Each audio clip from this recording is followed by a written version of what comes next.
A'udzu billahi minasyaitonir rajim. Bismillahirrahmanirrahim. Alhamdulillah nahmaduhu wa nasta'inuhu wa nastaghfiruh wa na'udzu billahi min shururi anfusina wa min sayyiati a'malina. Man yahdihillahu fala mudilla lahu wa man yudlilhu fala hadiya lahu. Asyhadu an la ilaha illallah wa asyhadu anna Muhammadan 'abduhu wa rasuluh. Allahumma shalli ala Muhammad wa ala ali Muhammad kama shallaita ala Ibrahim wa ala ali Ibrahim. Wa barik ala Muhammad wa ala ali Muhammad kama barakta ala Ibrahim wa ala ali Ibrahim fil alamin innaka Hamidum Majid. Rabbi shrah li sadri wa yassir li amri wa hlul 'uqdatam min lisani yafqahu qawli. Amma ba'd. Alhamdulillah, kita bersyukur kepada Allah dapat lagi bersama-sama untuk kita meneruskan kelas pengajian kita berkenaan dengan hadis ringkasan sahih Imam Muslim, ringkasan Imam Qurtubi, dan kita hari itu sampai pada bab yang ke-58 berkenaan dengan hal ra'a Muhammadun rabbahu, adakah Muhammad SAW telah melihat Tuhannya, adakah Muhammad SAW telah melihat Tuhannya. Dan kita bincangkan hari itu, kan hadis pertama yang kita bincangkan hadis Aisyah radhiyallahu anha, di mana dalam hadis berkenaan Aisyah telah berkata tiga perkara. Itu barang siapa yang kata tiga perkara berkenaan, maka dia telah membesar pembohongan terhadap Allah Ta'ala.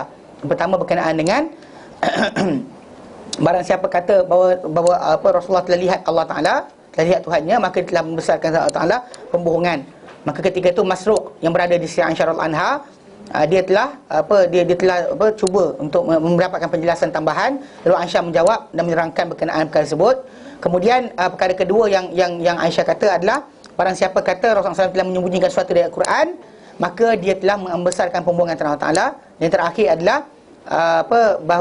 barang siapa mengatakan Rasulullah SAW tahu apa jadi esok hari, juga telah membesarkan pembohongan terhadap Allah Ta'ala. Tiga benda yang disebut sebagai perkara yang kalau siapa sebut, dia telah membesarkan pembohongan ke atas Allah Subhanahu Wa Ta'ala.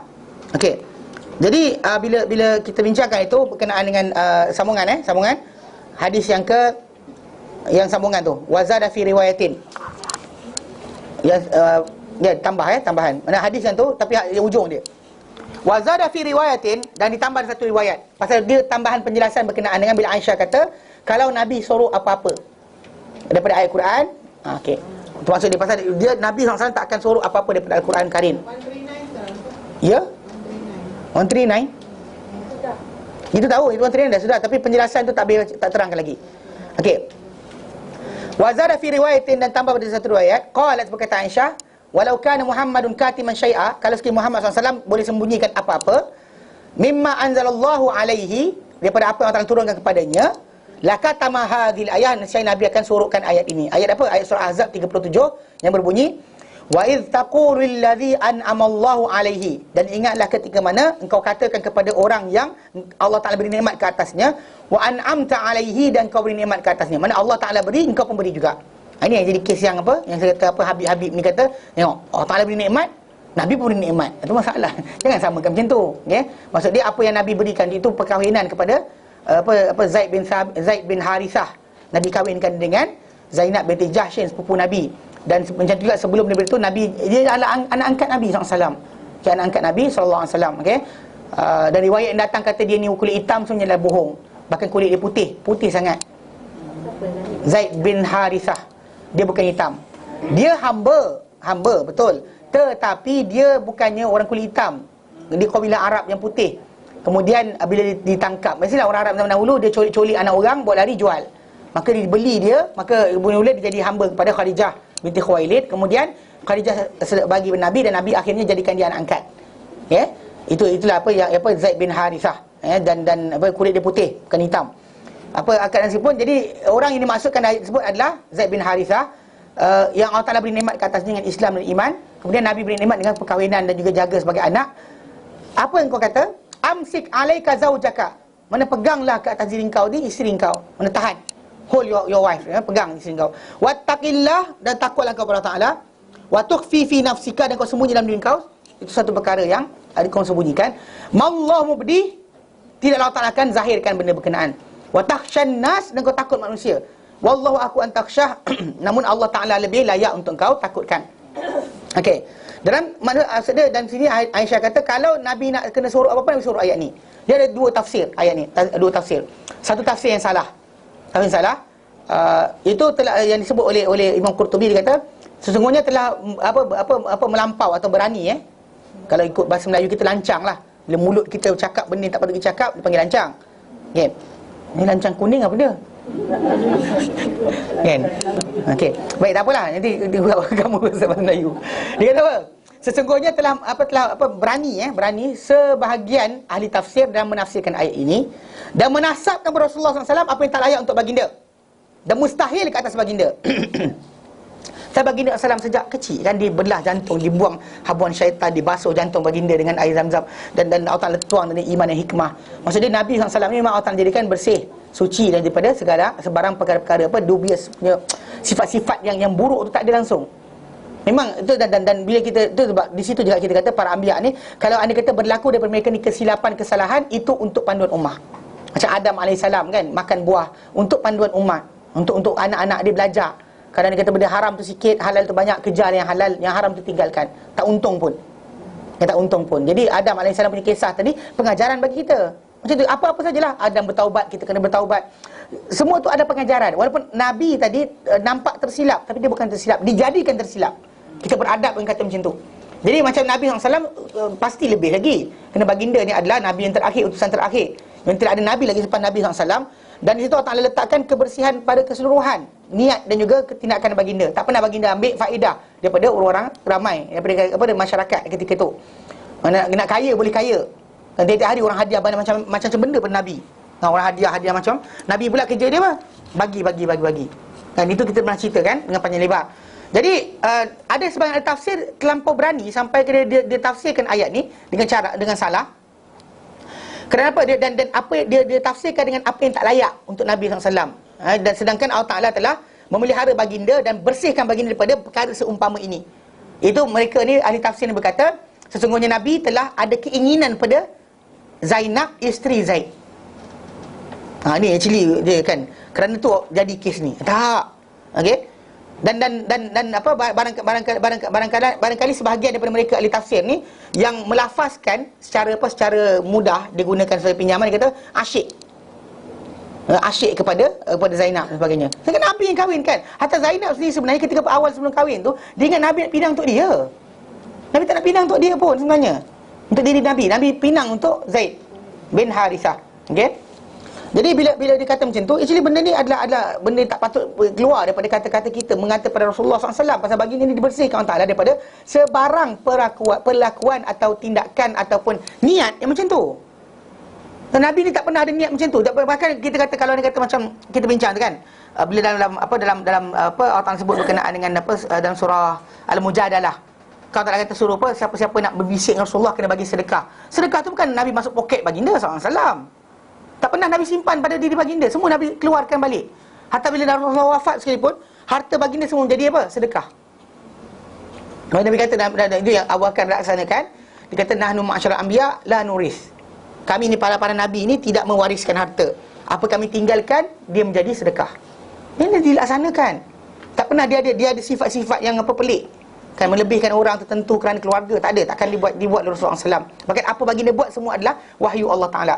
Okey. Jadi bila kemudian datang Zaid hendak melafazkan bila Zaid nak menceraikan isteri dia, lalu baginda kata pada dia, tahanlah diri kau tahanlah untuk diri kau tu, isteri kau, dan bertakwa kepada Allah Taala.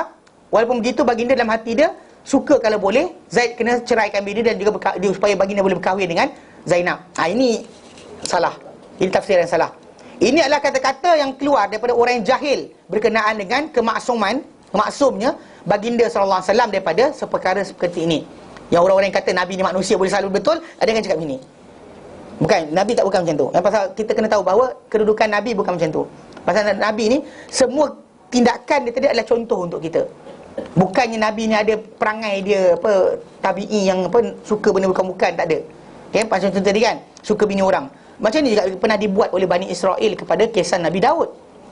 Nabi Daud kan, dan Quran Karim tak ceritakan berkenaan dengan 9 ekor kambing dengan seekor kambing tu kan. Kan ada orang datang jumpa dia minta penyelesaian berkenaan dengan perlingkahan berkenaan dengan seorang ni ada 9 ekor kambing. Dia minta pada pada seorang ni yang seekor kambing. Dia kata, ni, bagi kambing tu pada aku nak bela. Jadi ada orang kata Nabi Daud dia ada 9 bini, dia nak bini orang. Bani Israel buat pakai itu. Tak betul. Hasyalillah kita kata macam tu pada para anbiya. Itu Israiliyat.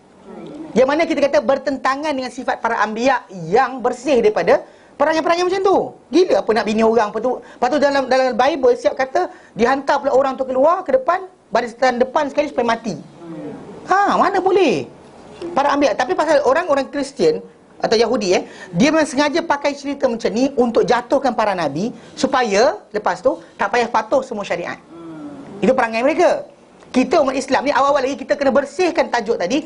Jangan sampai terkeluar ini tak payah buat sebab Nabi buat ni kerana nafsu baginda. Jangan keluar. There's no such thing. Yang kena faham betul. Sebab itu kita kata orang yang jahil tentang maksumnya para anbiya saja akan cakap macam ni. Maksudnya memang betul lafaz ayat Quran tadi macam apa benda yang Nabi sembunyikan? Okey, itu tafsir kita terangkan. Jadi maksud dia di kalangan maksud dia orang ni yang tak faham tentang kemaksuman Nabi daripada perkara sebenarnya, ataupun dia ni sengaja merendah-rendahkan kehormatan Nabi SAW. Kan? Dan sedangkan yang dipegang oleh orang mendapat kepastian di kalangan ahli tafsir dan ulama-ulama yang kukuh bahawa itu adalah kata-kata yang buruk yang tak patut berlaku daripada siapa, bahkan tidak benar sama sekali dan tidak layak dengan orang yang punya marwah untuk cakap macam tu. Kita tak layak untuk kata diri kita. Kalau kita cakap macam tu pada diri kita pun kita malu. Orang kata kita macam tu malu. Tiba-tiba nak kata pada Nabi SAW benda berkenaan, pastilah kita teruk. Okey.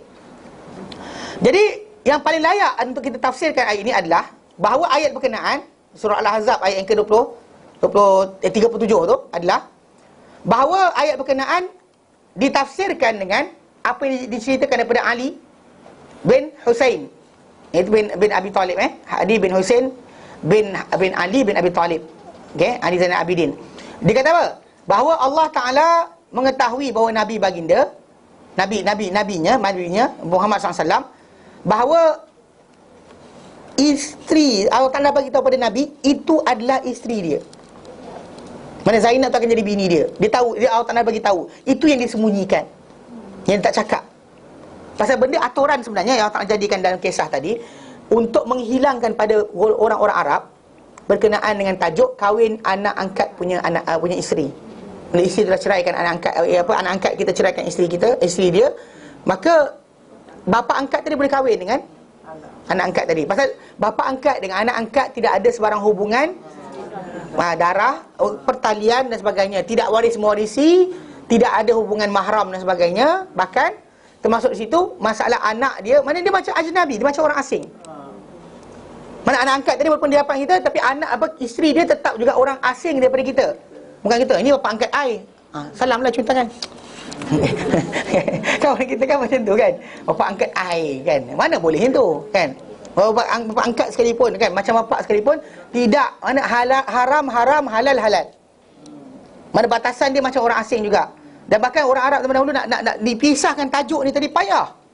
Maka dengan sebab itu Allah Taala jadikan yang akan melanggar benda ni adalah apa? Orang yang paling mereka hormati. Supaya apa? Hilang daripada mereka sebarang perasaan, keraguan. Kalau tak ragu-ragu, kalau benda tu dah berlaku pada orang lain, diorang mungkin akan masih lagi ada secret berkenaan anak angkat ni punya isteri tu masih macam anak betul punya isteri. Tak boleh. Takkan sama. Anak angkat tadi anak angkat juga. Walaupun kita kata sayang dia, baik dan sebagainya, still dia masih lagi punya kedudukan macam orang asing pada orang berkenaan. Maksud dia anak dia, isteri dia boleh dikahwini oleh bapa angkat tadi. Hatta anak angkat dia punya anak pun boleh dikahwini oleh bapa angkat tadi. Cucu angkat tu katakan cucu angkat tu nak kahwin pun boleh, halal. Untuk nak fahamkan macam tu. Pasal orang Arab dia tak faham macam tu. Jadi Allah Ta'ala jadikan Nabi yang mula-mula Nabi yang langgar. Dan maksud dia dalam pelanggaran tadi, isteri anak angkat dia akan jadi isteri dia. Nabi tahu dah benda tu. Itu dimaksudkan yang Nabi sembunyikan dalam diri dia. Dah tahu apa benda, pengetahuan tentang tajuk tu dah ada pada baginda SAW. Banyak benda yang Allah Ta'ala beri tahu pada baginda, dan Nabi tak cakap pada orang ramai. Kena bimbangkan. Kalau macam tu kalau cakap kan dia ada masalah awal-awal lagi. Kerja macam aku nanti kalau kau dah sebutlah, aku nanti akan kahwinkan Zaid. Ni akan datang akan datang. Hukum kita akan tukar. Tapi tak cakap macam tu. Kan? Aku akan kahwinkan Zaid dengan Zainab. Kemudian nanti Zaid akan ceraikan dan dia akan jadi bini aku. Ni Allah Ta'ala tulis dah. Nabi tak buat macam tu. Kita bomoh, kita rajin cakap yang tu. Yang kasyaf ni semua, besok akan jadi sekian, nanti pilihan raya siapa menang, semua ada. Macam-macam. Tapi Nabi tak pernah cakap macam tu, untuk tidak menzahirkan benda berkenaan sampai orang kata Nabi tahu benda jadi esok hari. Sebenarnya bukannya maksud dia bila Nabi cakap tu benda tu, pasal memang betul Aisyah kata Nabi tak zahirkan. Betul-betul pasal bila yang sembunyikan tu adalah bukannya maksud perasaan dia, pengetahuan tu, ilmu tentang bahawa Zainab akan jadi isteri dia, itu Nabi sorokkan, bukannya berkenaan perasaan dalaman dia. Pasal bila orang baca ayat tadi, orang akan ingat perasaan dalaman. Dia suka bini dia, bini anak angkat dia. Sedangkan itu kan maksud sebenar. Maksud sebenar dia adalah pengetahuan dia bahawa perempuan tu akan jadi bini dia sebenarnya. Itu Allah Ta'ala beritahu dah pada dia. Jadi mana Allah Ta'ala telah beritahu nabinya bahawa Zainab akan menjadi isteri baginda. Okey. Apabila telah mengadu kepada baginda, mengadukan Zaid bin Harithah mengadukan kepada Nabi tentang Zainab punya perangai dan ingin menceraikan isteri dia itu Zainab. Nabi kata pada Zaid supaya tahanlah untuk pada diri engkau ni, isteri engkau, dan bertakwa Allah Taala. Nabi sembunyikan ilmu tu tentang bahawa perempuan tu nanti akan jadi bini dia juga. Nabi lafazkan tadi, tapi Nabi tahu dah benda tu akan jadi. Pasal apa? Allah Ta'ala dah beritahu pada baginda SAW pengetahuan tentang itu akan jadi bini dia. Faham tak? Bukannya maksud dia perasaan dalaman dia, pengetahuan bahawa kau akan cerai juga, dia akan jadi bini aku. Dia tak cakap macam tu. Dia tak, bahkan kita kata perkahwinan Nabi dengan Zainab binti Jahsh dikahwinkan oleh Allah Ta'ala. Zainab binti Jahsh dia sikit berbangga dengan isteri-isteri lain. Korang semua dinikahkan oleh bapa-bapa korang, wali-wali korang. Aku dinikahkan dengan Nabi oleh Allah Ta'ala dari atas 7 langit. Pasal ayat tersebut, kalau kita baca sampai habis, pasal Allah Ta'ala kahwinkan dia. Falamma qadha Zaidun minha watara, bila Zaid dah selesai dia punya, zawwajnakaha, kami kahwinkan kau dengan dia. So Nabi jumpa Zainab terus jumpa dia macam tu je, tanpa perlu panggil wali dan sebagainya. Faham? Sebab apa? Sebab Allah Ta'ala nikahkan. Tu Zainab, dia berbangga ke atas isteri Nabi yang lain. Dia kata pada isteri Nabi lain apa? Korang semua ni dinikahkan oleh wali-wali korang. Aku dinikahkan dengan Nabi oleh Allah. Seriously besar lah. Memang kedudukan dia actually, kalau nak bangga, nak belagak kan, dia boleh belagak. Okay, bahkan Zainab binti Jahsh ni adalah isteri Nabi yang mula-mula mati mengikuti Nabi SAW. Dalam hadis yang lain, bila Nabi kata, dalam hadis Nabi, dia berkata, orang pertama akan ikuti aku dari kalangan kamu adalah yang paling panjang tangan. Panjang tangan tu maksud dia panjang tangan tu, orang isteri Nabi, lepas tu Aisyah kata, diukur siapa tangan panjang. Dalam hadis Bukhari berkenaan tajuk ni. Tapi bila Zainab mati, barulah Aisyah kata kami tahu bahawa ini maksudkan tangan panjang paling banyak bersedekah. Pasal Zainab binti Jahsh ni adalah paling banyak bersedekah di kalangan isteri Nabi SAW. Dia bangsawan lah, dia Quraisy. Ya, bahkan dia sepupu Nabi. Kan? Jadi bila kita kata memang dia banyak sedekah, dan itulah kita kata, dan bahkan yang kita cerita berkenaan dengan bila isteri Nabi kan minta pengadilan pada Aisyah radhiyallahu anha tentang Aisyah, kamulah hantar Fatimah. Nabi kata, Fatimah, kau sayang tak siapa aku sayang? Dia kata, ya, aku sayang perempuan ni, kau sayang dia. Maka Fatimah balik. Isteri Nabi kata, apa jadi? Nabi cakap pada aku kata-kata yang aku tak langgar dah. Lepas tu diorang hantar kali kedua siapa? Zainab datang, dia berani. Bahkan kadang-kadang jadi kes banyak lah, yang kes apa, macam bersaing untuk ketika Nabi 10 akhir Ramadan, Nabi duduk dalam masjid kan. Mula Aisyah, lepas tu datang Hafsah, kemudian datang Zainab, kemudian datang sekian. Dia antara awal lah, dia antara si Nabi yang agak ni sikit. Tapi bahkan kita kata dia ke depan. Dia berani. Tapi lah agresif. Bukan agresif lah, maksud dia kita kata dia bersaing lah untuk dapat sayang Rasulullah. Okey. Favorite lah. Tapi cerita tu lah, dia berbangga dengan apa tau? Sebab Allah Ta'ala nikahkan dia dengan Nabi. Allah nikahkan. Pasal dalam ada ayat yang kita baca, ayat surah apa? Surah Al-Ahzab tu. Ayat yang kejap 37, 38. Ya, saya. Allah nikah tu maksudnya macam mana? Tak, ya, memang Allah tak nikahkan lah, mana terus dia jadi isteri dia. Automatically. 38 surah Ahzab. Ni saya buka depan. Tak buka kan masalah juga. Okey. Tengok depan. Nampak nanti kan tak ni. Okey.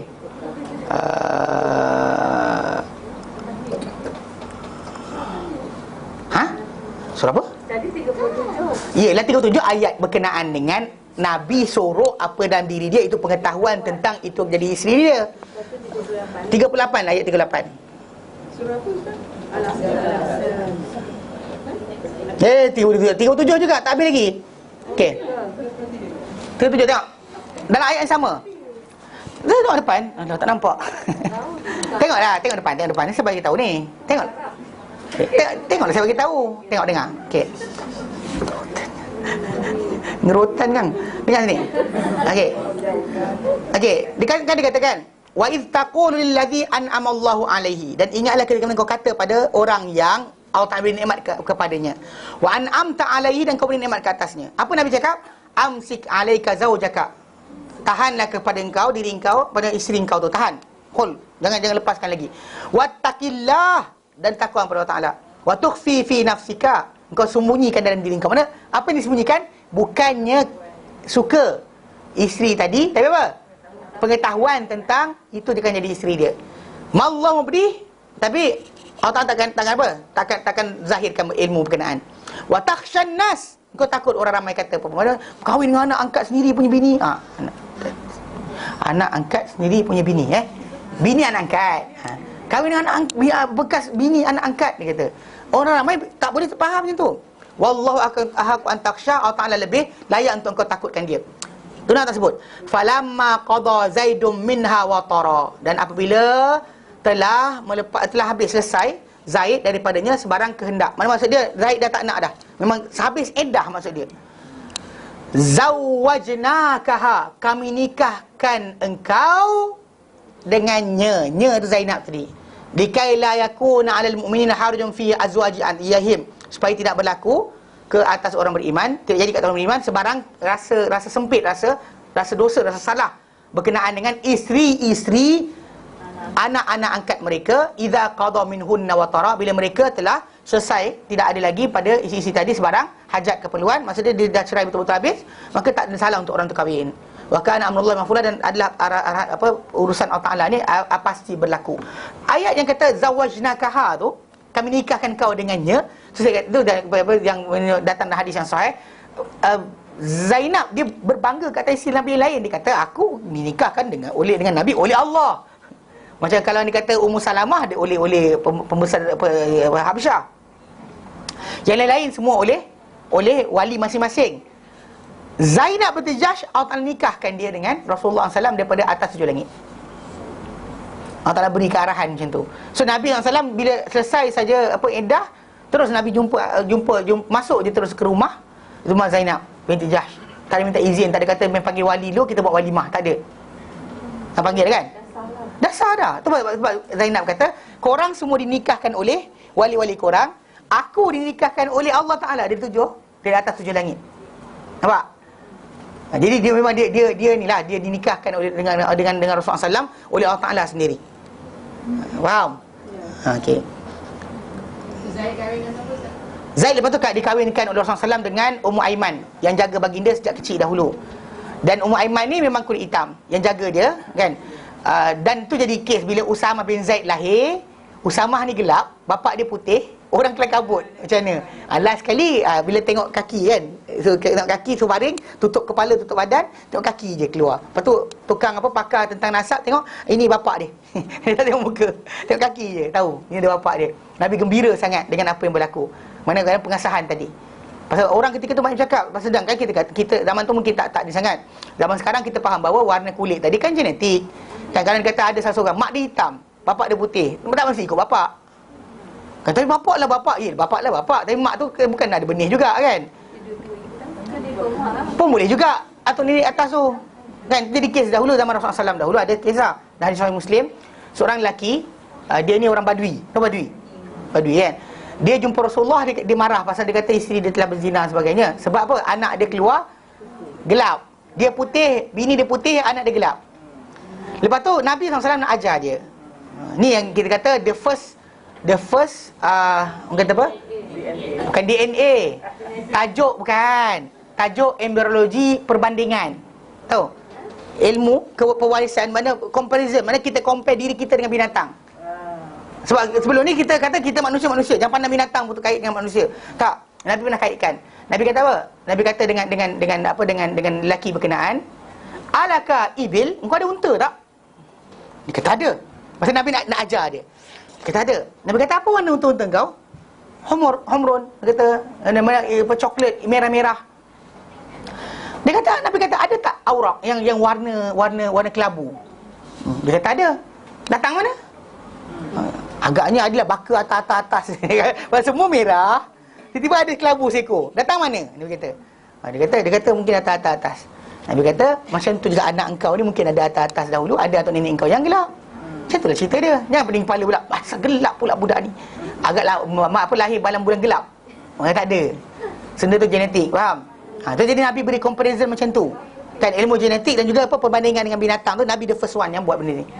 Orang apa yang lepas tu datang orang-orang ni lah buat dengan ayam dan sebagainya, itu baru sangat. Okay, jadi secara asasnya memang kita kata Nabi dah tahu dah bahawa isteri itu akan jadi isteri dia.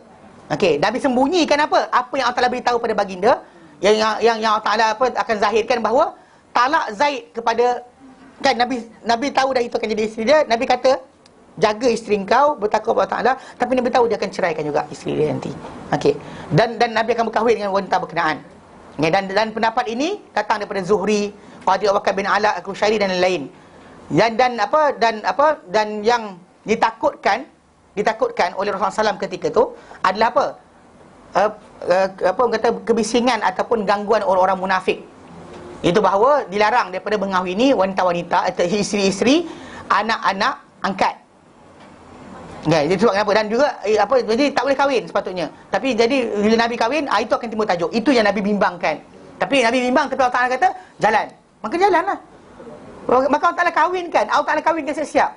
Selesai saja tu, maka Allah Ta'ala kahwinkan. Automatik. Maka bila Nabi SAW dikahwinkan oleh Allah Ta'ala dengan Zainab binti Jahsh tanpa perlukan wali tadi. Dan sebab itu kita kata, sebab apa? Sebab benda ni akan menjadi payah. Orang ramai nanti degil kan, nak terima tak terima, dia Allah Ta'ala kahwinkan siap terus. Faham Jadi itu yang Nabi sorokkan, sembunyikan. Bukannya perasaan cinta kasih kepada anak angkat dia punya isteri. Faham? Jadi tafsiran jangan salah. Okey, faham Baik. 139. Wa an Abdullah bin Mas'ud wa Abi Hurairah fi tafsiri wa laqad ra'ahu nazlatan ukhra. Daripada Abdullah bin Mas'ud dan juga Abu Hurairah berkenaan tafsir wa laqad ra'ahu nazlatan ukhra, sesungguhnya dia telah melihatnya, dia telah melihatnya pada penurunan yang lain. Surah An-Najm ayat 13. Yang dimaksudkan adalah Jibril, annahu Jibril. Yang dimaksudkan adalah Jibril. Itu datang daripada Abdullah bin Mas'ud dan juga Abu Hurairah radhiyallahu anhu. Kemudian dalam hadis 140, okey. Ini yang kita kata kenapa timbul tajuk berkenaan dengan pendapat mengatakan Nabi telah lihat Allah Taala. Itu wa an Ibn Abbasin, daripada Ibn Abbas radhiyallahu anhu, ma kadzabal fuad ma ra'a, surah An-Najm ayat 11, tidak mendustakan hati apa yang dia lihat. Wan najmu, surah An-Najm ayat 13, wa laqad ra'ahu nazlan ukhra, dan sungguh kita melihatnya pada penurunan yang kedua, yang lain. Qala, berkata Ibn Abbas, ra'ahu bi fuadihi marratain, dia melihatnya Allah dengan hatinya dua kali. Dengan hatinya. Ini yang timbul tajuk kenapa ada setengah para ulama menyatakan melihat Allah Ta'ala di dunia ini adalah benda yang valid, boleh berlaku. Boleh berlaku dan berlaku pada Rasulullah SAW. Cuma macam kita katalah, macam dibahaskan itu, Nabi sendiri sebenarnya menafikan. Nabi sebut benda lain. Nabi tak kata nampak Allah Ta'ala. Bahkan Nabi kata macam dalam hadis yang berikutnya, hadis 141, Wan Abi Dzar, daripada Abi Dzar Al-Ghifari, qala, berkata Abu Dzar, sa'altu Rasulullah sallallahu alaihi wasallam hal ra'aita rabbak. Sa'altu Rasulullah sallallahu alaihi wasallam hal ra'aita rabbak. Aku bertanya Rasulullah sallallahu alaihi wasallam, adakah kau telah lihat Tuhan kau? Adakah kau telah lihat Tuhan kau? Qala, bersabda Rasulullah sallallahu alaihi wasallam, nurun anna arah, cahaya anna arah, bagaimana aku boleh melihatnya?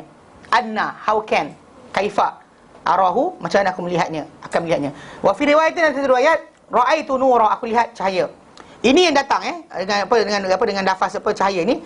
Anna ni maksud dia macam mana, istifham, kaifa, mana cahaya, how can lah, macam mana aku boleh melihatnya.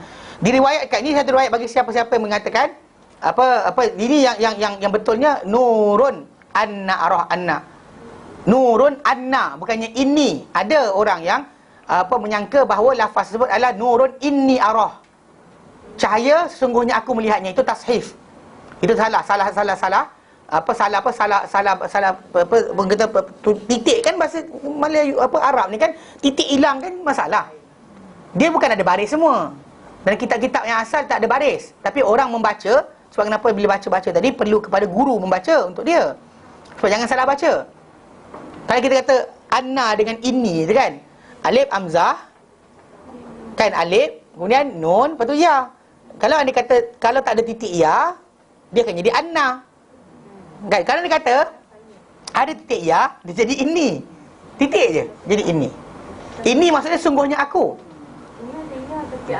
Tak, ini ya tu tak ada titik. Ada titik?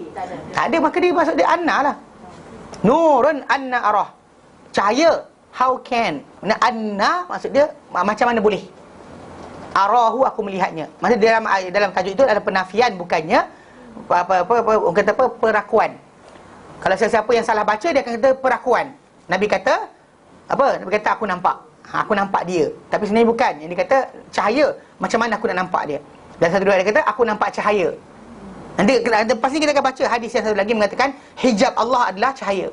So dia yang Nabi nampak hanyalah hijab saja, bukannya Allah. Riwayat daripada jadi maksud dia barangkali itu adalah satu kesilapan, tashif dipanggil. Kadang-kadang sad jadi dad kan, ra jadi zai jadi macam-macam lah. Jim jadi ha. Itu banyak berlaku dalam kitab-kitab kitab-kitab hadis ni. Kadang-kadang orang salah baca jadi macam tu. Contoh macam apa? Dulu apakah kita pernah baca takhayyama bil aqiq, kan kes yang hadis Nabi SAW. Nabi duduk pakai berkhaimah ketika Nabi tunaikan haji.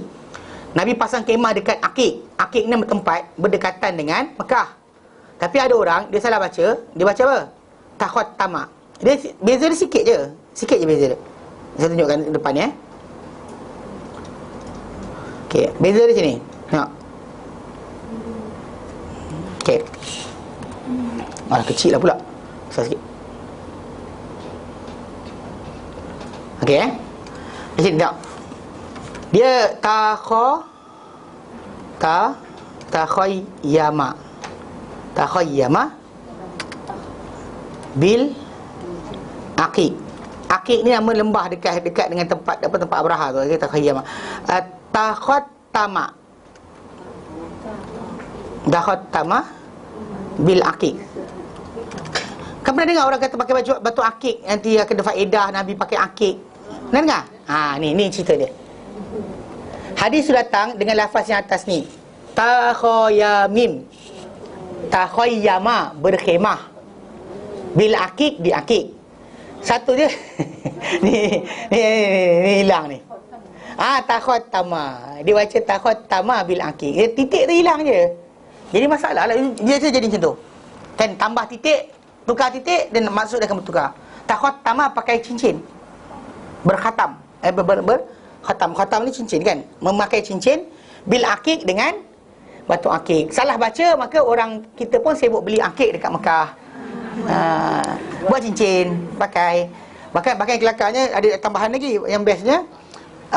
Harga batu-batu aqiq Yaman tu, di Yaman, di Sana'a dan sebagainya, jualan batu aqiq tadi sebiji hanya setakat 2-3 ringgit sahaja. Seriously, 2-3 ringgit je kami beli tu. Hantar balik Malaysia kan, besar-besar ni kan, warna-warna macam-macam, merah ke apa dan sebagainya. Murah je. Sampai kat Mekah nak kau 100, 120. Macam ya benar ada orang ni beli. Tengok macam mana kan. Orang kita nak berkat beli dekat Mekah. Jadi ini kadang-kadang jadi kes mana tashif ini ada berlaku dalam hadis bila mana kadang-kadang titik salah, lari huruf, sad jadi dot jadi sad, ya jadi ta, jim jadi ha dan sebagainya, mengubah pengertian secara keseluruhan. Antaranya contoh macam inilah yang biasa berlaku, yang telah berlaku, yang bukan biasa berlaku, telah berlaku dan juga menjadi amalan orang-orang kita. Bila mana dia kata Nabi telah memakai cincin dengan aqiq. Maksud dia sebenarnya Nabi takhayyama bil aqiq, pakai berkhaimah di aqiq. Ketika tunaikan haji tu, Nabi suruh pasang kemah dia di situ. Maksud dia itu maksud sebenar. Sebab apa? Dia pakai ya. Kalau pakai ta jadi apa? Pakai cincin. Itu cerita dia. Dia panggil tashif. Biasa berlaku dan memang berlaku dalam kitab-kitab hadis. Sebab pertama, kadang-kadang orang tu ambil buku saja, dia tak belajar. Dia ambil buku saja, dia tak belajar. Kalau dia baca balik pada guru, dia tahulah apa dia patut dia baca. Dia ambil saja buku tadi, tulisan tadi, kemudian dia baca sendiri. Ada masalah. Itu salah baca tu.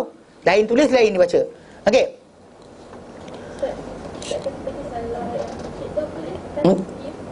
Tashif. Ta-sad ha-ya-fa.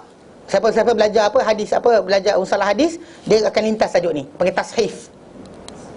Tashif. Pasal benda tu kan suhuf, lembaran. Jadi perlu salah penyalinan yang salah. Kadang ta jadi ya jadi ta, ba jadi nun macam-macam lah. Benda tu akan berlaku. Salah titik, maka mengubahkan pengertian secara keseluruhan. Sampai kan ada orang beramal dengan yang tashif, tak tahu pun yang sahih itu apa. Faham? Macam tu yang masalah dalam hadis yang kita baca tadi. Nabi kata nurun anna arah, cahaya, how can I see him, light, dia kata. Dia bukan kata nurun, verily I saw him. Bukan. Faham tak? Dia opposite. Cuma beza dia titik je. Kalau baca nurun inni arah, cahaya, aku nampak dia. Kalau tidak, nurun anna arah, cahaya, macam mana aku nak nampak dia. Itu beza. Dua lafaz yang berlainan. Okey, jadi dan apa? Dalam satu apa? Jadi diterangkan pula oleh pembetulan apa dengan lafaz berikutnya, bila Nabi kata raaitu nura, aku nampak cahaya. Maksud dia itu menjelaskan balik maksud sebenar yang apa yang datang adalah anna, bukan inni. Bukan sesungguhnya aku. Dia berbunyi macam mana boleh aku? Anna, how can. Bukannya maksud dia verily. Faham? Kalau inni maksud dia verily I. Kalau dia kata anna, how can.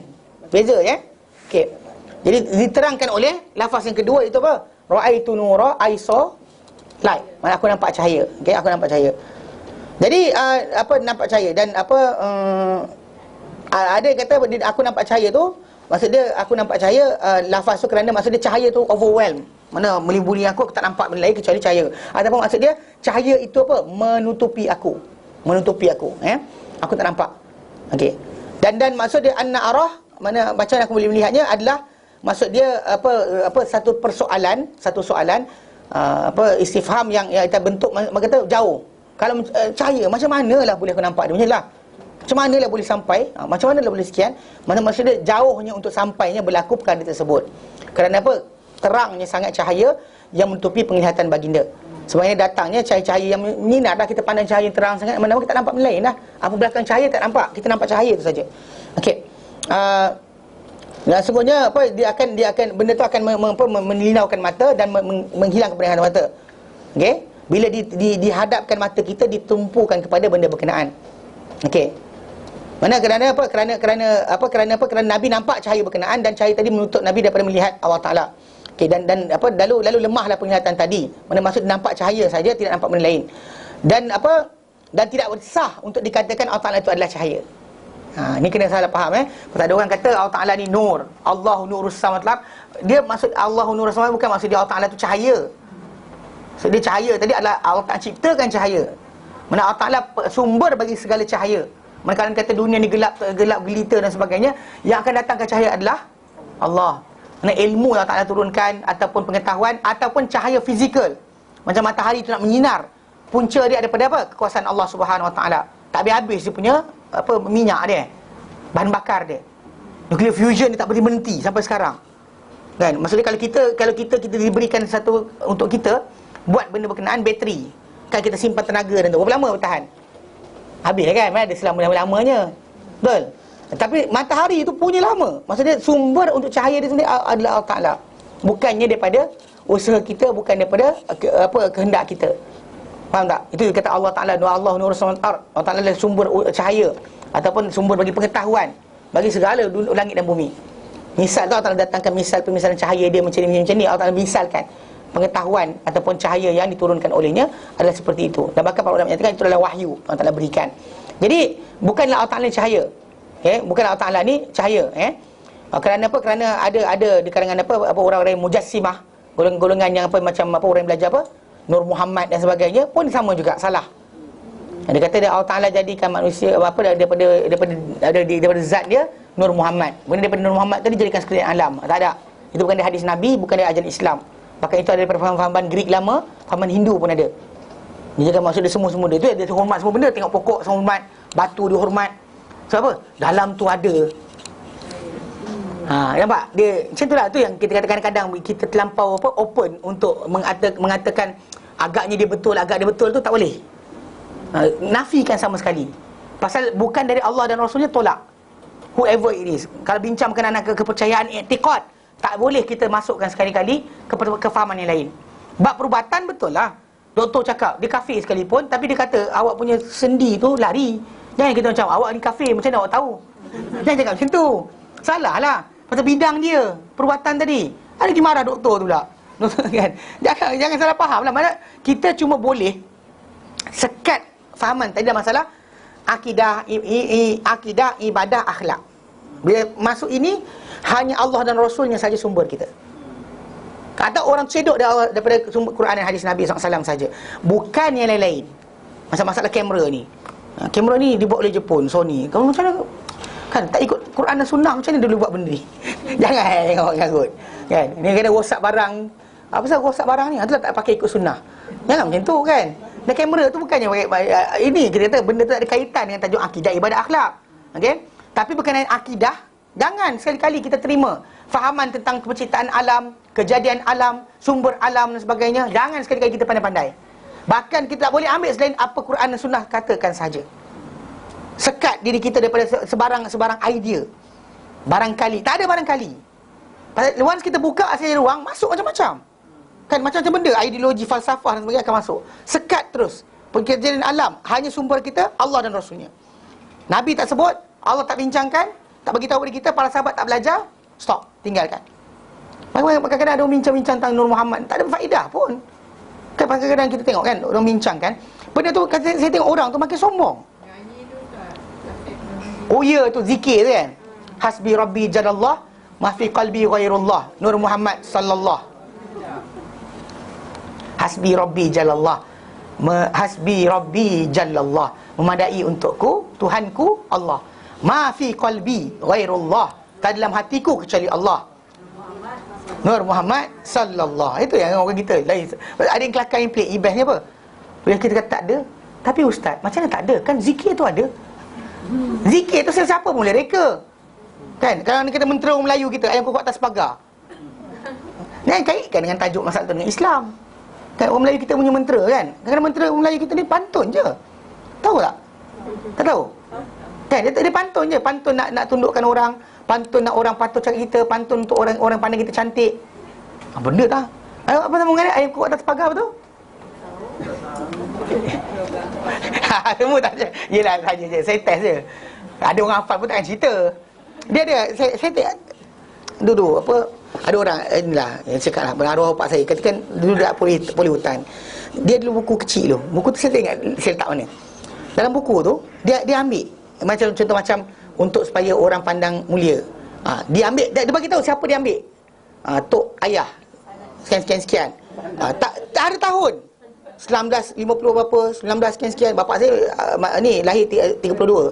Ikut ni 32. Jadi bila dia tulis tu saya tengoklah nama ini, abang ini. Dia ambil lah daripada sekian. Saya baca, benda dah pula sekian. Banyak. Orang Melayu kita biasa macam tu. Dia memang suka kan. Pasal dulu sebelum Islam kita ada mentera-mentera, lepas masuk Islam pun kita nak mentera juga. Cuma beza dia dahulu asalnya kadang-kadang pantun je, pantun. Amal banyak-banyak kemudian tiba-tiba jadi. Saya ingat apa Ustaz Hanafi bin Ahmad pengasas silat Syikah. Dia ceritanya tu dia kata ketika mana dia memula sebelum betul dia punya apa amalan dia belajar guru ni ajar kalau dia kata amal ini kalau orang gaduh dengan kau orang tu akan mati. Dia kata lepas ada jadi kes tu orang tu mati. Bertekak dengan dia betul orang tu mati. Dia kata hang mati dulu. Betul orang tu mati. Lagi kuat dia berzikir. Dia kata bukan itu Islam, dia kata. Dia terangkan balik bukan itu sebenarnya. Kerana manusia ni kadang Allah Ta'ala berikan benda macam tu macam apa? Istidraj. Untuk bagikan dia ni. Kalau dia kata dia salam, jatuh. Memang dia akan jatuh lah. Dia akan terus hanyut. Dia rasa macam tu. Apa ni? Lawan aku zikir ni. Aku zikir kan? Jadi mana boleh macam tu dalam Islam? Kan manusia ni akan kena kemalangan, untung, nasib baik, nasib malang. Allah Ta'ala je kawan, bukan kita. Yang sekali kita macam lawan lagi aku, kan dah. Kan? Ini masalah manusia ni, suka sangat mentera-mentera. Dan sekali Nur Muhammad tu, Ustaz kata Allah jadikan manusia dengan Nur Muhammad. Bukan, Nur Muhammad tu Allah Ta'ala tak jadikan. Ini orang-orang yang berfahaman falsafah tu. Dia kata, dia kata, siapa main-mainan tu?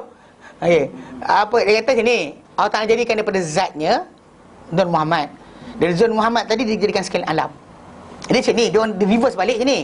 Okay, reverse dia. Ni dia apa? Kertas. Kertas dia apa? Pokok dia apa? Tanah. Tanah dia apa? Dia last sekali apa? Zat tu. Dia macam tu. Bagi idea orang-orang macam ni, orang-orang yang fahaman Nur Muhammad ni, dia kata kita ni mesti ada substance yang cipta badan kita. Apakah substance tadi? Apakah unsur itu? Jadi unsur tadi mesti ada sesuatu ditukar jadi kita. Itulah zat Allah Ta'ala, dia kata. Dan dinamakan Nur Muhammad sebagainya. Saya lawan balik orang. Saya kata sini, okay. Orang A dia nak buat cawan ni, dia perlukan kepada kaca. Yang mana pasir. Jadi pasir, jadi kaca, jadi cawan mana pasir tukar jadi kaca, jadi cawan. Ni terror lah, maksudnya dia petik jadi pok jadi. Dia pegang pasir tu jadi cawan. Terror Dengan satu lagi yang tak ada apa benda, tak perlukan bahan, kun fayakun. Mana lagi terror? Masih kun fayakun tadilah. Pasal saya jumpa dengan tu, tapi dia kata kita daripada apa? Saya kata ni abang sibuk kita jadi daripada apa, buat apa? Kita tak faham juga. Saya kata sinilah, ni meja kita, saya duduk dengan meja batu tu kan. Saya kata meja ni nak jadi perlukan pada simen, batu, kapur dan sebagainya. Okay, fine.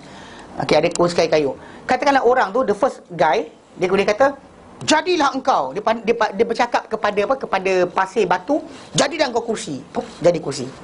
Terror. Terror lah.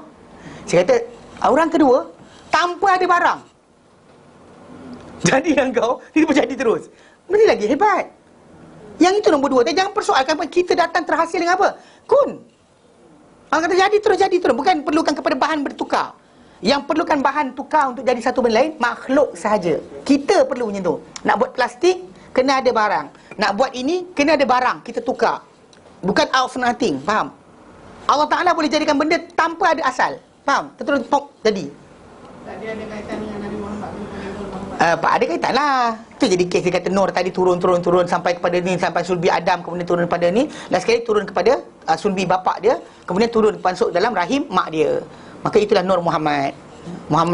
Itu cerita dia orang lah. Cerita rekaan semata-mata. Tak ada kaitan dengan hidup atau mati. Tak boleh diamalkan sepatutnya. Pasal itu adalah zikir daripada golongan-golongan tarikat yang mengamalkan fahaman tadi. Sebenarnya itu amalan fahaman Nur Muhammad tadi. Tak boleh amalkan. Salah. Tak ada dalam Islam diajarkan macam tu. Tu yang last sekali bila ada orang tukar apa? Hasbi Rabbi Jalallah ma fi qalbi ghairullah. Nabi Muhammad sallallahu dia tukar. Siapa tukar? Sebab benda tu salah. Tak boleh kita berfahaman macam tu. Bab akidah tak boleh masuk langsung sebarang fahaman selain apa Allah Ta'ala dan Rasulnya ajar kita. Datang bomoh tu kata tak boleh. Tok Guru Besar Serban kata tak boleh. Kalau bukan sandaran dia Allah dan Rasulnya, maka dia salah. Sebab ada pembukaan ceramah dia memulakan zikir munajat. Iyalah, ada separuh orang suka macam tu. Bukan setakat tu, ada separuh orang tu Asmaul Husna dulu. Saya ada seorang ustaz tu. Ada seorang ustaz tu baik, dia baik, bagus. Tapi cerita dia berkali-kali tanya, bila nak jemput anak datang tempat entah? Saya tak jemput dia datang. Tahu kenapa? Dia suka buat, kalau dia kata okey, nak hantar ceramah ni. Okey, bangun semua. Betul dia pun nas'aluka ya manusia macam gila. Aku bawa nanti ustaz ni dan pasal kena. Jadi saya tak bawa. Dia suka buat sebelum ceramah tu, bangun Asmaul Husna dulu. Jadi kita kata kenapa kan? Tak payah ritual. Islam tak perlu ritual. Kan follow betulkan hati kita, niat kita kepada Allah Ta'ala, ikhlaskan kita nak belajar, minta Allah Ta'ala berikan aku ilmu, duduk, tak ada masalah. Rajin salin. Tak rajin salin dengar. Kan, jangan tidur. Tapi dia. Anyway macam ni kan. Maksud dia kadang-kadang golongan ni dia bayangkan nur tadi. Salah lah. Waktu ada pula yang gatal pergi belajar pula daripada fizik. Dia kata ada kuak. Kuak tu lah cahaya tadi. Kuak. Dia kan kecil kan kita atom partikel ni paling kecil lagi kuak. Lagi halus daripada atom. Itu adalah cahaya, dia kata. La ilaha illallah syarikalah. Tak boleh pakai. Mana benda tu dalam akidah tidak ada sebarang tambahan ataupun sebarang kepercayaan kecuali Allah dan Rasulnya ajar kita. Macam neraka, dalam dia macam mana? Ahli neraka, gigi dia besar mana? Dan sebagainya kan. Tinggi ahli syurga macam mana? Dalam syurga ada apa? Jangan tambah kecuali benda Nabi pun beritahu je. Saya rasakan dalam syurga nanti kan ada. Mana boleh? Itu masalah dia. Tapi guru saya tu kasyaf, dia nampak kot. Mana boleh? Banyak orang kita masalah. Pasal apa tahu? Dia dah ada idea, kalau orang tu manusia tu hati dia bersih, dia nampak semua benda. Itu masalah dia. Menyebabkan last sekali guru tu, tapi guru tu wali, takkan dia tak tahu. Apa salah pula? Dia bukan dia Nabi. Dia boleh silap, boleh salah. Kita kena nak betulkan akidah manusia, kes macam ni payah. Sebab kenapa bila kata Allah Ta'ala cahaya tadi, bukan macam tu. Dan lafaz yang zikir munajat tadi tak boleh dia amalkan. Sebab dia menyokong atau memberikan menyampaikan, menyebarkan pengajaran berkenaan dengan tajuk Nur Muhammad tadi. Sedangkan kita kata tak ada sebarang sandaran dalam Quran atau hadis Nabi sallallahu alaihi wasallam yang mengajar kita ada Nur Muhammad. Tak ada. Dan bahkan kita ni bukan mulia sebab kerana kita jadi daripada Nur Muhammad. Kalau tidak, nanti itu jadi kes masalah. Bila last kali golongan yang saya jumpa macam ni, ada sebab guru tu dia kata tak salah lagi orang Hindu sembah batu, kayu dan sebagainya. Sebab asal benda tadi apa? Nampak? In the end tak ada siapa salah. Everybody is good. Semua agama betul. Gila apa? Kan takkan Nabi SAW takutkan kita. Tapi hakikatnya sama saja. La ilaha illallah syarikalah. Mana boleh? Habis kita sembah Kaabah tu, kita bukan sembah Kaabah, Kaabah tak ada, pecah Kaabah pun kita tetap menghadap ke arah itu. Itu sebagai petanda saya tempat kita hadap. Bukannya Kaabah itu. Kalau Kaabah tu hancur pun tu sebab gambar Hajar Aswad. Ketika nak sentuh kan Umar ketika nak cium, dia kata apa? Wahai Hajar Aswad, aku tahu kau batu. Engkau tak bermanfaat, kau tak bermudarat. Kalau aku tak nampak Nabi cium kau, aku takkan cium kau. Pasal tak ada benda kat dunia ni kita pegang dapat pahala. Yang macam tu kan, pegang disentuh pahala, kecuali Hajar Aswad tu, tiang Hajar Aswad tu dengan tiang yang sebelum dia, Rukun Yamani tu. Itu je, lain tak ada. Dari mana asal Hajar Aswad? Hajar Aswad tu daripada hadis Nabi nyatakan daripada syurga. Itu kita kena percaya. Nabi kata, tapi macam mana jatuh? Jangan tanya fikir. Pening kepala, macam mana turun? Turun ke sana ke? Sana besar ke? Kecil ke? Macam kita turun kan? Macam kita, Allah kata turun kan? Kita diturunkan daripada langit, daripada syurga. Turun macam mana? Jatuh celepuk macam Mr. Bean ke? Atau jatuh macam Terminator? Tak ada yang fikir kan? Jatuh. Ini kadang orang-orang manusia dia suka nak macam-macam. Tak payah kira kan. Lepas tu Arafah. Lepas tu apa? Hawa naik atas bukit apa? Jabal Rahmah panggil Adam. Lepas tu Adam pun datang. Lepas tu nampak kenal situ. Aku kenal aku. Arafah kenal di situ. Badan bersatulah semula. Pandai-pandai lah pula. Anyway, tajuk dia tadi kena faham. Bahawa tajuk Nur-Nur ni tadi tak usah percaya. Itu je. Kalau dia kata bukan daripada ajaran Al-Quran dan Sunnah, maka tinggalkan. Ya. Tak payahlah cakap ini terima kasih banyak. Yelah, kalau dia kata kalau rasa tak nak simpan, dia jadi macam Al-Quran yang kita rosaklah, bakarlah. Tok saya simpanan. Ketika anak kita kata, mak aku cukup baik, agaknya ini yang dia amalkan, masalah pula. Jangan simpan dalam rumah kalau boleh. Pasal benda-benda ni bahaya. Pasal kita kalau dia kata kita simpan Sahih Bukhari, Sahih Muslim, Riyadhus Shalihin ke, iyalah, baguslah. Pasal anak kita kalau kita mati pun, ini agaknya panduan mak aku. Mak aku tenang je kalau ada masalah. Ini ikut ajaran dia. Ini kalau kita kata tak pernah ajar ke anak kita, tiba-tiba mati-mati ada buku qasidah. Ini agaknya amalan mak aku. Jangan buat pasal Mana kita kena faham betul bab tu. Jangan kita sekali-kali kita kalau boleh tak payah simpan pun tak apa. Tak ada kebaikan. There's no goodness. Tak ada masalah kita bakar. Macam kita bakar Quran yang rosak dan sebagainya kan. Macam tu kita bakar benda berkenaan. Bukan atas dasar penghinaan, tapi atas dasar apa? Membakar benda berkenaan kerana bimbang takut terpijak. Nama Allah ada dalam tu. Kan terbuang-buang tak boleh. Kita tinggalkan orang baca dia amal. Ya tu yang saya kata tadi. Kan kita mati kan orang kata macam wah baiknya mak kau. Apa dia amalkan? Entah. Aku tengok jap. Itu silap. Qasidah ni kot. Masalah dia. Faham? Jadi banyak selawat kalau ni kata selawat tu, saya kata selawat terbaik yang diajarkan kepada kita oleh Nabi SAW sendiri. Nobody can overlap. Tak ada kaitan dengan Nabi pun. Tafrijiyah, Syifa, Tibil Qulub, Nariyah, tak apa benda tak lagi banyak. Fatih. Sama semua sekali. Semua tu semua rekaan daripada guru-guru tarikat. Kalau kalimah dia bagus, sedap, baca kerana sedapnya kalimah, lain cerita. Tapi dia janjikan pula ada faedah. Once janji faedah, dia masalah. Sebab contoh, saya katakan hari ni dapat RM50. Saya kata dengan akak, akak nak RM50, boleh. Akak keluar naik motor, lintas NKVE, naik motor Z, pakai baju hitam, sampai kat simpang nanti ada orang bagi RM50. Saya tak boleh bagi pada akak the same movement untuk akak dapat faedah yang sama. Macam tu juga masalah lafaz-lafaz kita lafazkan, kebetulan dapat bukan jadi syarat. Tak boleh kita gunakan benda kisah saya dapat.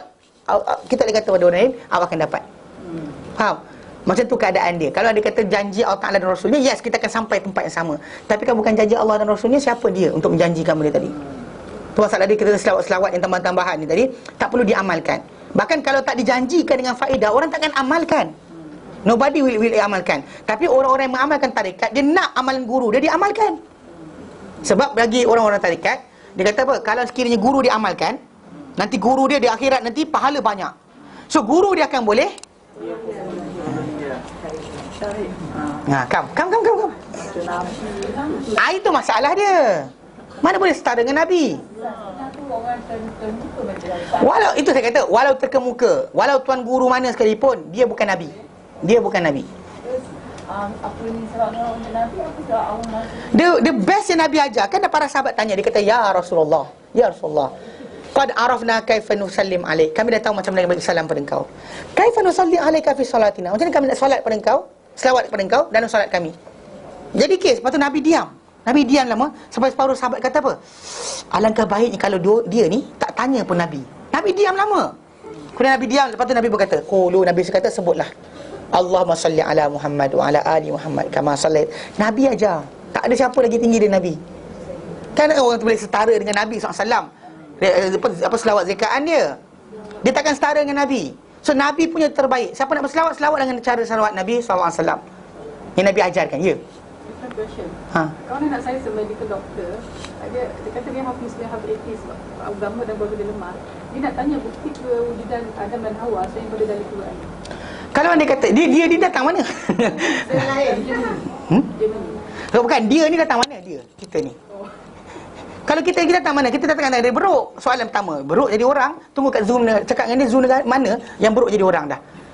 Jadi itu simple kan? Kalau pasal kita berasal usul manusia, we are human being. Dan macam kita kata kucing daripada kucing lah. So the first one mesti datang itu. Kalau kita kata kucing daripada kambing, ni masalah. Kucing daripada beruk, payah juga kan? Diorang suka cari tadi. Sedangkan kalau dia kata belajar, kita masih manusia jugalah. The first human is human. Bukan the first human is kan apa sebutlah, the first elephant is good. Boleh? Tak boleh. The first fish is a worm. Mana boleh? Kan tak boleh macam tu. Orang yang bercakap macam ni, dia lari daripada tajuk ketuhanan. Kalau dia kata selain daripada itu sebab kenapa the first thing first. Quran itu kita percaya revelation Allah Ta'ala, cari bukti lain. Bukti daripada sumber yang kita boleh faham. Kemudian yang lain tu adalah dibenarkan dengan apa bukti tadi. Kalau dia medical doctor kan, contoh dia kata dengan dia masalah kulit. Cakap dengan dia kulit tadi. Kulit manusia ni kita kata boleh ketahui bahawa ia ada reseptor sakit dan sebagainya baru saja recently. Lepas kita tahu berkenaan dengan saraf kita dan sebagainya, baru kita tahu kulit ni ada tempat reseptor sakit. Sebelum daripada itu tak diketahui. Tapi semua agama kata kalau masuk neraka jahat-jahat dibakar dalam api. Tapi bila sampai satu peringkat, bila dah dipelajari bahawa kulit ni kalau tak ada, kalau kita terbakar, third degree burn, kan epidermis lemak, sampai lemak tak ada rasa apa dah. Hilang reseptor dah. So, kalau macam tu, kalau Tuhan yang seksa manusia dengan hukuman tadi, dia tak faham apa anatomi badan manusia, dia tak pandai. Kan, kalau nak seksa berterusan, mesti pastikan dia berterusan. Kalau kulit dah hilang, Hauzal, entah, ada something, tapi tak tahu benda. Kan? Maksud dia dah habis, hangus. Sekarang ni, kalau kita kata balik, maksud dia, macam mana Muhammad SAW dalam surah An-Nisa 56, dia boleh bagi tahu pada kita tentang kulit tadi tukar untuk diganti kulit setiap kita bakar untuk rasa sakit. Siapa ajar Muhammad SAW? Jadi kalau ini benar, sedangkan Rasulullah SAW tinggal pada zaman tak ada ilmu ni tadi. So manusia sekarang berjalan sampai betul. So dia ada part lagi ataupun apa yang sebelumnya. So dibenarkan Quran tadi dengan tanda-tanda yang kita kena belajar.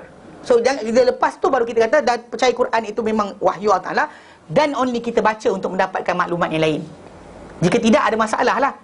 Baca Adam, dia try macam lari balik, masalah lah. Faham? Okey. Asal lari ke situ. Okey.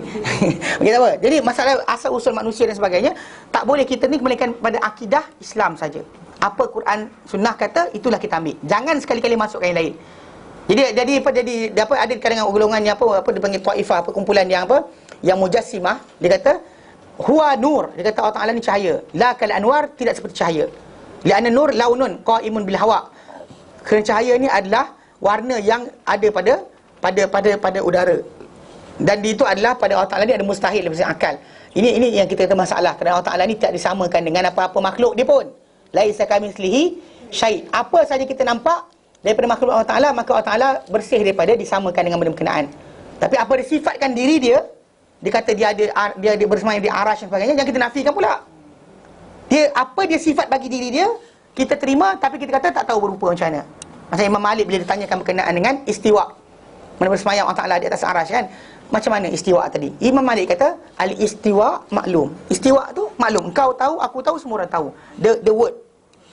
Tapi bagi Allah Ta'ala, kaifiyah dia majhul. Engkau tak tahu, aku tak tahu, sebab Allah Ta'ala tak boleh disamakan dengan makhluk dia. Tapi iman bahawa Allah Ta'ala tu beristiwa, wajib. Tak boleh kita kata macam tapi, jangan tapi. Terima je. Okay? Wassu'alu anhu bid'ah. Tanya tentang benda ni adalah bid'ah. Sebab Allah Ta'ala tak boleh disamakan dengan apa-apa makhluk dia. Allah Ta'ala melihat, melihat. Macam mana dia melihat? Allah Ta'ala berkata-kata dengan Musa, berkata-kata. Cakap je berkata-kata. Jangan tanya, huruf apa? Bunyi macam mana, bahasa apa.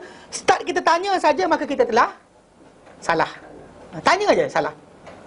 Faham Jadi mana maksud dia?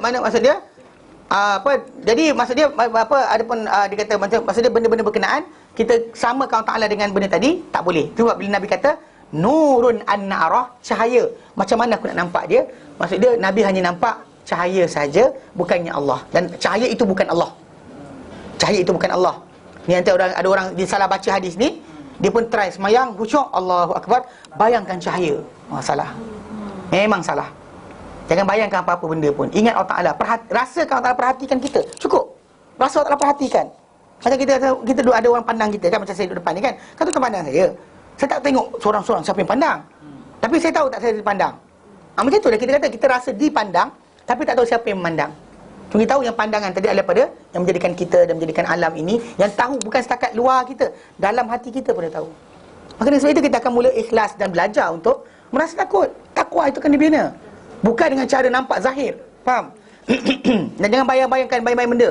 Bayang ke Mekah, ke Kaabah, ke dan sebagainya. Tak boleh. Tak boleh dan solat tak boleh buat macam tu. Hanya rasakan, diperhatikan Allah Ta'ala, itu yang dibina pada dalam solat anda. Semua orang patut rasa benda tu tadi. Macam sekarang kita bersembang dalam kelas pun, patut rasa Allah Ta'ala perhatikan kita. Rasa diperhatikan oleh dia. Bina benda berkenaan sentiasa. Itu yang dimaksudkan dengan kita ingat Allah Ta'ala, kita rasakan Allah Ta'ala perhatikan kita. Bukannya maksud dia kita bayangkan rupa dia, warna dia, wajah dia, Kaabah macam mana, Hajar Aswad macam mana, tak payah. Faham? Jelas? Baik, kita berhenti kat sini. Ada soalan? Ya? Ya, tahu. Ada soalan? Tak ada Okey, tak apa, berhenti kat sini. Okey, baik.